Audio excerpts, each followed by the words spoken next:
Sejam todos bem-vindos ao nosso Evangelho no Lar da Casa Virtual Luz Espírita. Com auxílio e proteção dos benfeitores da Colônia Espiritual Maria de Nazaré, o nosso grupo, em nome de toda a Cavile, agradece por nos receber em seus lares.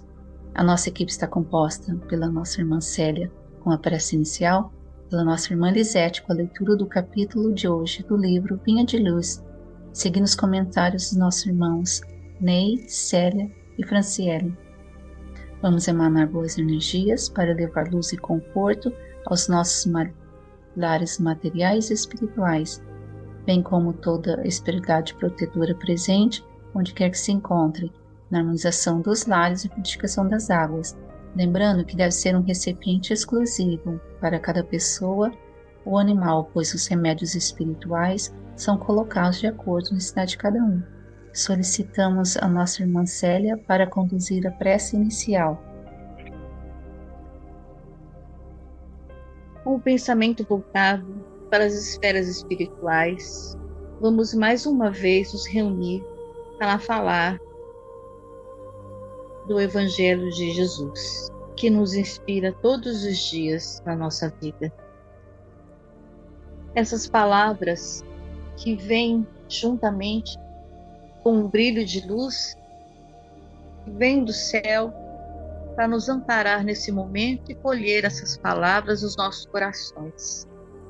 Que possamos valorizar esse entendimento, valorizar esse amor do coração de Jesus, colocar na nossa vida todos os dias e fazer a nossa transição neste mundo com amor, com beleza, das palavras do Cristo, do carinho de cada um dos apóstolos de seu trabalho, e possamos nos espelhar e também trabalhar em prol de nós mesmos e do próximo.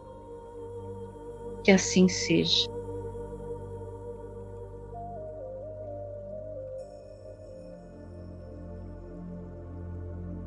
Vamos à leitura do capítulo 94 do livro Vinha de Luz. Escritura individual. Mas tudo isso aconteceu para que se cumpram as escrituras dos profetas. Então, todos os discípulos, deixando-o, fugiram. Mateus, capítulo 26, versículo 56. Os desígnios a cumprir não constituem características exclusivas para a missão de Jesus. Cada homem tem um mapa da ordem divina em sua existência, a ser executado com a colaboração do livre-arbítrio, no grande plano da vida eterna. Acima de tudo, nesse sentido, toda criatura pensante não ignora que será compelida a restituir o corpo de carne à terra. Os companheiros menos educados sabem intuitivamente que comparecerão a exame de contas, que se lhes defrontarão paisagens novas além do sepulcro, e que colherão sem mais nem menos o fruto das ações que houverem semeado no seio da coletividade terrestre. Em geral, porém, ao homem comum, esse contato entre o servo encarnado e o Senhor Supremo parece extremamente impreciso e prossegue experiência afora de rebeldia em rebeldia. Nem por isso, todavia, a Escritura, principalmente nos parágrafos da morte, deixará de cumprir-se. O momento nesse particular surge sempre com múltiplos pretextos para que as determinações divinas se realizem. No minuto exato, familiares e amigos excursionam em diferentes mundos de ideias, através das esferas da perplexidade, do temor, da tristeza, da dúvida, da interrogação dolorosa, e apesar da presença tangível dos afeiçoados no quadro de testemunhos que lhe dizem respeito, o homem atende sozinho, no capítulo da morte, aos itens da escritura grafada por ele próprio, diante das leis do Eterno Pai, com seus atos, palavras e pensamentos de cada dia. O orientador espiritual Emmanuel, na página inicial, registra: em geral, porém, ao homem comum, esse contato entre o servo encarnado e o Senhor Supremo parece extremamente impreciso e prossegue: experiência afora de rebeldia em rebeldia. É a liberdade que o Criador dá à criatura, o livre-arbítrio. Aí reside o problema humano, que pode decidir por sua conta o que fazer na vida. Como está mais próximo da sua origem, do estado egoístico, próximo da animalidade, conquanto a conquista em alguns passos evolutivos contrariar a própria consciência, ainda lhe só dá satisfação, tem prazer doentio e prefere aos esforços do livramento de seu próprio mal respeitar o escriturado espiritual, que geralmente exige reparação de desvios antigos, reorientação dos sentimentos, estabelecimentos em si e de uma fé racionada, ações no bem geral, diminuição do orgulho e do egoísmo, exercício da verdadeira caridade, conquista de virtudes. Não é tarefa cômoda, não é viagem, lazer, trata-se de esforço, trata-se de esforços. A nossa passagem, nós vamos estar sozinhos na passagem que fala o texto, seria a nossa morte, nosso desencarne, né? E é uma coisa que a gente vai ter que fazer sozinho, né? Assim como Cristo foi, né, praticamente abandonado por seus discípulos quando ele foi preso, ele morreu sozinho, mesmo tendo uma multidão em volta. E o texto leva à reflexão de que devemos cuidar do que plantamos, pois na hora do desencarne vai ser entre nós e Deus. Então devemos agir corretamente, né? Pois estamos aqui novamente para resolver os problemas do passado, de outras vidas, talvez. E nós não sabemos, né? Ou melhor, a gente não lembra do que foi feito na outra vida, mas a gente tem uma certa intuição. E a gente está aqui para resolver isso, para fazer o nosso melhor, mudar o que está errado, nos aproximar daquelas pessoas que a gente tem os desafetos, porque algum motivo tem para eles estarem conosco. Então a gente tem que trabalhar bastante nisso. E a doutrina espírita, ela ajuda bastante, ela nos ensina muito. Então a gente está aqui para nos melhorar, servir ao nosso próximo, deixar o egoísmo de lado, né? Praticar mais o perdão.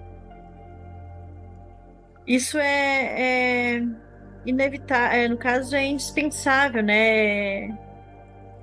Não adianta eu julgar o meu próximo pelos atos errados e eu mesmo cometo vários. E muitas coisas, né, estão acontecendo no plano que nós estamos agora. Então, a gente deve abrir nossos olhos. A gente está aqui para. A gente tem um. A gente não está aqui, no caso, só de passagem. Deus espera de nós o melhor, que façamos o melhor, né? E ainda está muito longe, a gente está muito falho ainda. A gente tem que praticar mais a empatia, cuidar mais dos nossos pensamentos, não criticar tanto o outro e esquecer de olhar o que nós estamos fazendo nos nossos atos. Então, é um texto muito complexo, muito forte, assim, e tenho certeza que os nossos colegas vão me ajudar a esclarecer um pouco melhor esse texto. Gratidão. Prosseguindo a nossa reflexão, esse capítulo ele faz uma abordagem sobre os aspectos essenciais da existência humana e sua relação com o plano divino, certo? Destacando que o cumprimento de um propósito não é exclusivo da missão de Jesus, mas se estende a cada um de nós, a cada um indivíduo, certo? Por quê? Porque o propósito divino para cada ser humano, certo? Sugere que cada um tenha um mapa da ordem divina. É individual, é sua existência, indicando que há um propósito ou destino delineado para cada um de nós. Isso implica que a vida de cada um não é apenas uma sequência de eventos, como nós pensamos, ou seja, de eventos aleatórios, mas sim parte de um plano maior, concebido pela vontade divina. Pois bem, meus irmãos, a colaboração do livre-arbítrio, apesar do plano divino, ele ressalta que sua execução requer a colaboração de cada pessoa. Ele enfatiza, Emmanuel, a importância das escolhas individuais na nossa trajetória de vida, no cumprimento do propósito divino, certo? Porque isso traz para todos nós a liberdade de escolha, e ela é vista como uma ferramenta essencial para o nosso desenvolvimento espiritual. E a relação que temos com o plano divino, ou seja, na outra dimensão, certo? Então, isso traz para todos nós uma consciência da mortalidade e a prestação de contas. Ele menciona, Emmanuel, que a consciência universal da mortalidade e das prestações de contas após a morte. Ele traz essa explicação nesse capítulo. Essa consciência, Emmanuel, ele descreve como intuitiva, mesmo entre aqueles menos educados espiritualmente. A ideia de que cada pessoa será confrontada com suas ações, suas consequências após a morte, é um tema recorrente em muitas tradições espirituais e religiosas. É a famosa a lei de ação e reação, de causa e efeito, certo? E também Emmanuel, ele fala sobre a rebeldia e a resistência ao plano espiritual.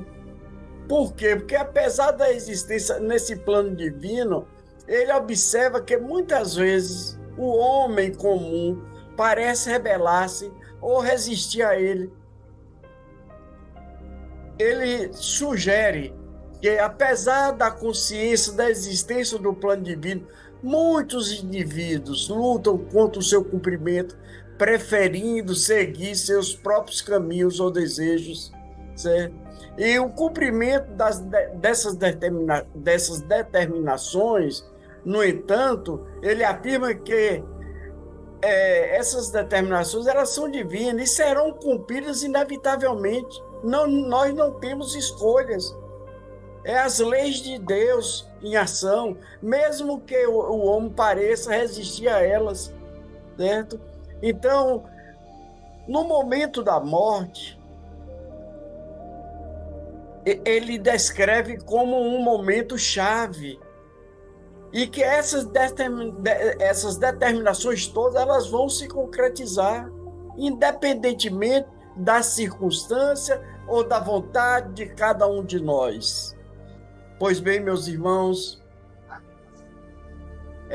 ele fala da solidão no momento e da alta avaliação espiritual. O momento da morte é como um momento solitário, onde cada indivíduo enfrenta suas próprias ações, palavras e pensamentos diante das leis do Eterno Pai. Emmanuel sugere que a morte é um momento de autoavaliação espiritual, onde cada um é responsável por suas escolhas e suas consequências. É aquele negócio, cada qual recolhe conforme espaz, tal a sementeira, qual a colheita, certo? Então, nós somos responsáveis, nós somos nossos engenheiros, nós somos nossos construtores das nossas responsabilidades. Ele aborda temas profundos relacionados às nossas existências humanas, a relação entre o indivíduo e o divino, e a importância do livre-arbítrio na jornada espiritual de cada pessoa. Ele convida a todos nós a fazermos uma reflexão sobre o propósito da vida, a responsabilidade individual, o papel do plano divino na trajetória de cada um de nós. Gratidão.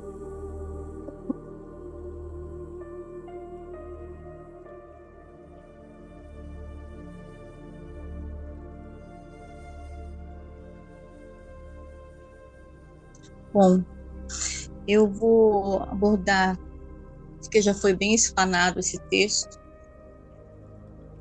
uma parte que eu acho que é importante, muito importante, que é, na verdade, a síntese. Todos nós nascemos com um planejamento. Nós nascemos, e não por acaso, nascemos e temos já traçado o nosso caminho, a base do nosso caminho, mas não cada passo. O nosso livre-arbítrio, porque senão não teria livre-arbítrio. Nós somos responsáveis pela nossa caminhada e o que acontece dentro desse planejamento, porque é um planejamento. E a Deus vai nos acolhendo conforme nós estamos plantando. Ele está nos amparando, que nos auxiliam do plano espiritual. Então, as nossas ações, nossas boas ações, trazem benefícios para esse planejamento. Se nós temos resgates e aprendizagem, que nós não estamos aqui para ser punidos, isso é extremamente importante, a gente compreender que nós nascemos sim para ser felizes e estamos no mundo para aprender. Mas toda escola ela é difícil, principalmente quando a gente não se dispõe a que eu estou errando, eu preciso consertar, eu preciso modificar, eu posso seguir melhor assim. E esse aí é o nosso livre-arbítrio. Quando nós nos pensamos de forma material e egoísta, esquecemos do que nós viemos fazer aqui na Terra, que é simples. Nós nascemos, vivemos, desencarnamos e voltamos para a esfera espiritual para planejar a nossa volta. Até não precisarmos mais aprender uma única coisa que é simples. Temos que viver com amor. É o amor. Dentro tudo do amor, como Cristo fez. De tão simples é extremamente difícil para a gente. porque ainda nós somos simples e ignorantes, estamos muito próximos ainda de como nascemos. E é difícil para o ser humano, com tantos atrativos que tem este mundo, a gente olhar para as coisas do céu. A gente não quer as coisas espirituais, as coisas melhores. Nós temos aqui. Nós queremos a comida, nós queremos a roupa, nós queremos as joias, nós queremos o poder. E isso dificulta o nosso planejamento. E quando nós desencarnamos, quando nós saímos, a nossa morte está lá. Tudo que nós fizemos é colocado na bandeja, sim. É visto o exame daquilo que nós aprendemos ou não. Então, novo planejamento, mais preparação para que a gente possa voltar. O importante é nunca desanimar. O importante é que nós temos sempre o apoio de Deus. O importante é que a palavra de Jesus, e Jesus veio para isso, para nos impulsionar sempre. Vamos vir quantas vezes precisar, até esse amor brilhar de forma fenomenal no nosso coração. E seja o que for, não perder a esperança, porque Deus está sempre conosco. Não vai ficar para trás uma única ovelhinha. Todos vão estar resgatados no coração de Jesus. Gratidão. Emmanuel, nesse texto, resume a vida de todos nós, quando encarnados.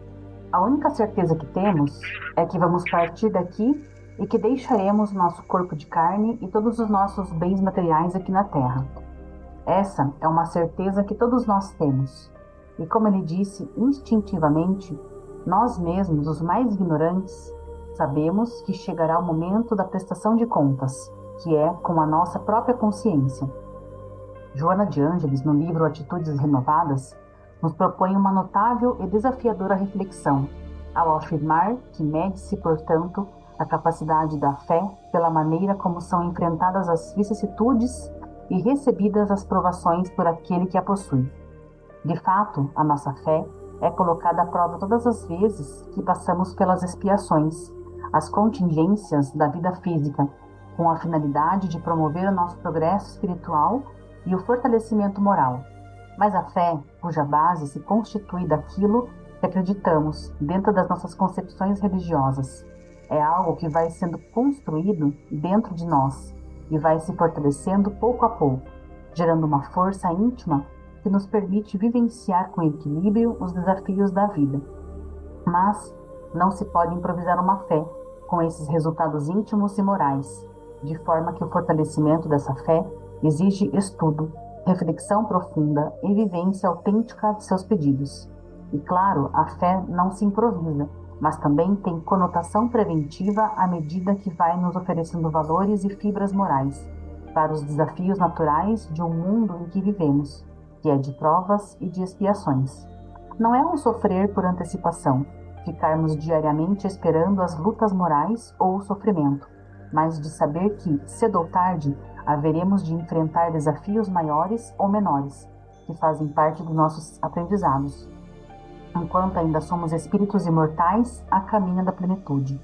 Será muito mais desafiador, mas não impossível começar a construir uma fé que seja sólida, mesmo diante dos desafios já instalados e que nos perturbam as emoções. Consideramos que a fé deve nos trazer um fortalecimento moral, capaz de evitar os desequilíbrios, as revoltas, as depressões, as quedas, as lamúrias, que assim nos propicia as reflexões saudáveis em torno da reencarnação, da lei da causa e efeito, da imortalidade da alma, da crença em Deus e da permanente assistência espiritual que recebemos todos os dias. Devemos acreditar em Deus, na imortalidade do espírito, na excelência dos pedidos da reencarnação. Esses ensinamentos são de amorosidade e de advertência que precisamos ouvir e refletir, a fim de que possamos enfrentar a nossa vida sem amargura e sem conflito, nos fortalecendo cada vez mais nas lições do Consolador prometido, que é um refresco para nossas almas. Aliás, propõe Joana de Ângeles que é compreensível que, diante das preocupações que assaltam a existência humana, coloque-se o indivíduo em uma atitude de reserva, mesmo de tristeza passageira, enquanto resolve o impasse recuperando logo que se lhe faça possível a alegria de viver e de se libertar na contabilidade espiritual. Reflitamos e que possamos reconhecer que a fé, desse modo, fortalece-se quando posta à prova, ensejando aquele que a possui satisfações inigualáveis, porque centrada na coragem e no bem-fazer, de modo que deveremos viver o Evangelho do Cristo em toda a sua magnitude, nas horas mais favoráveis como nos tempos mais amargos, até para que o nosso modesto exemplo possa servir de luz para outros que transitam pelo sofrimento com a fé debilitada. E jamais esqueçamos a doce fala de Jesus: vinde a mim, vós que estáis aflitos e sobrecarregados, que eu vos aliviarei. Confiamos em Jesus, que suas bênçãos generosas possam cair sobre todos nós. Que assim seja. Gratidão.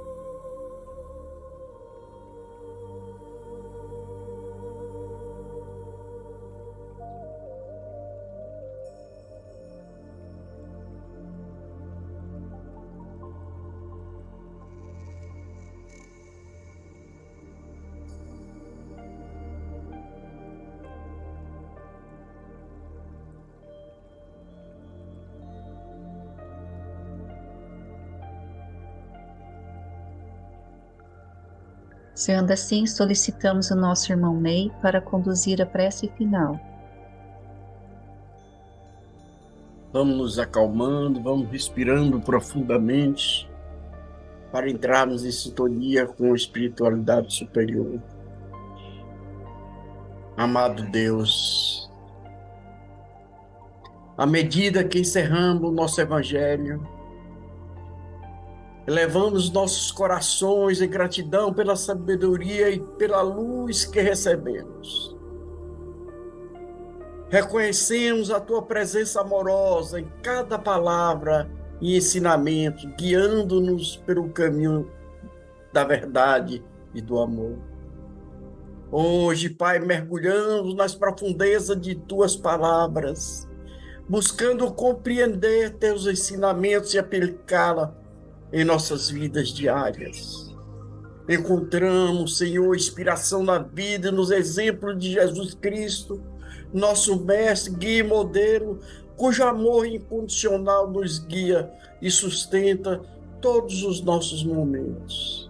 Ó Pai, conceda-nos, ó Deus, a graça de vivermos de acordo com os princípios do Evangelho em nossas vidas cotidianas.